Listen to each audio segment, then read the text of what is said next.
தமிழக வெற்றிக் கழகம் அப்படின்ற கட்சியை ஸ்டார்ட் பண்ணியிருக்கும் விஜய் சார் முழு நேர அரசியல்ல ஈடுபட முடிவு பண்ணியிருக்காரு. இதனடுத்து பாத்தீங்கன்னா தளபதி 69வது படத்துடன் நடிப்பிற்கு முழுக்குமே போடுறாரு. தளபதி 69வது படத்தை வினோத் சார் டைரக்ஷன் பண்றாராம். இதனிடையில பாத்தீங்கன்னா தளபதி 69வது படத்துடன் நடிக்க விஜய் சார் கேட்ட சம்பளம் தான் தற்போது சினிமா ரசிகர்களை ஆச்சரியப்பட வச்சிருக்கு.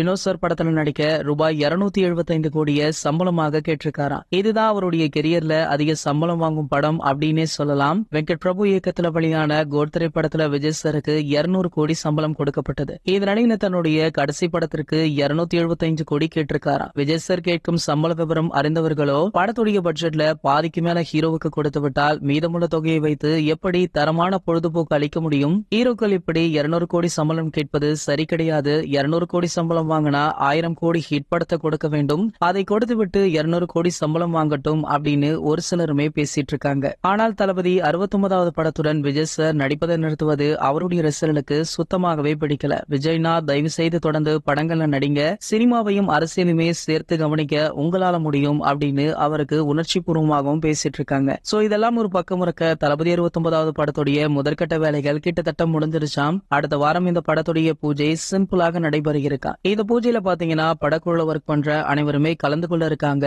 பூஜையின் போது எடுக்கப்படுற புகைப்படங்கள் வீடியோக்கள் கூட சோசியல் மீடியாக்கள்ல வெளியாகுமா அப்படின்ற ஒரு கேள்வி எழுந்திருக்கு. சார் ஓகே, இது போன்ற நம்ம தளபதியை பற்றி வெளியாகும் அனைத்து செய்திகளுமே நீங்கள் உடனே தெரிஞ்சுக்க நம்மளுடைய தளபதி 360 அப்படின்ற நம்ம சேனலை சப்ஸ்கிரைப் பண்ணிட்டு பக்கத்துல உள்ள பெல் ஐகானை கிளிக் பண்ணிடுங்க.